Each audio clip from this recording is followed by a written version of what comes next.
गौरवशाली सूर्यलोक साम्राज्य में वीरता और वचन सबसे बड़ा सम्मान था। आज समय की धूल के बीच पुरातत्वविद अरिन उसी प्राचीन युद्ध स्थल के खंडहरों में खड़ा है।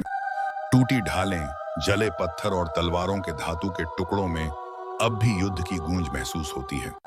तभी उसकी निगाह एक तलवार पर टिक जाती है, धूप की किरणों में चमकती, मानो किसी सच्चे हाथ का इंतजार कर रही हो।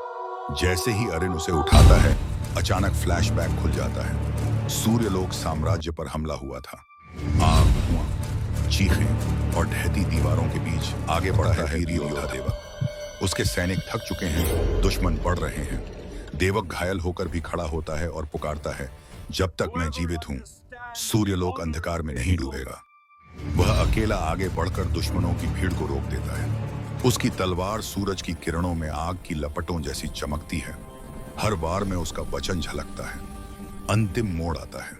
देवक थका हुआ, खून से लथपथ, लेकिन अब भी खड़ा। सामने दुश्मन का सेनापति, विशाल और क्रूर। देवक उसे घायल कर देता है और विजयी होने ही वाला होता है। तभी अचानक कुटिल विश्वासघात होता है। शिविर के एक सैनिक की आड़ में छुपा हुआ एक दुश्मन जासूस पीछे से चुपके से आकर देवक की पीठ में तलवार घोंप देता है। देवक चौंकता है, पर गिरता नहीं।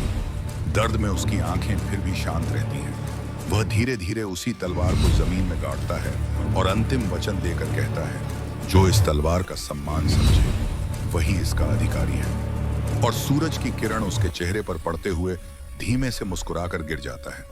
मगर उसकी कहानी अमर हो जाती है। फ्लैशबैक टूटता है। अरिन खंडहरों में खड़ा है, दिल भारी, आंखें नम। अब वह समझ चुका है, यह तलवार सिर्फ लोहे का टुकड़ा नहीं, यह विश्वास, वचन और बलिदान की आत्मा है। वह इसे सम्मान से उठाता है। सूरज फिर उसी तलवार पर चमकता है। सच्ची वीरता अमर होती है, लेकिन विश्वासघात कभी नहीं जीता।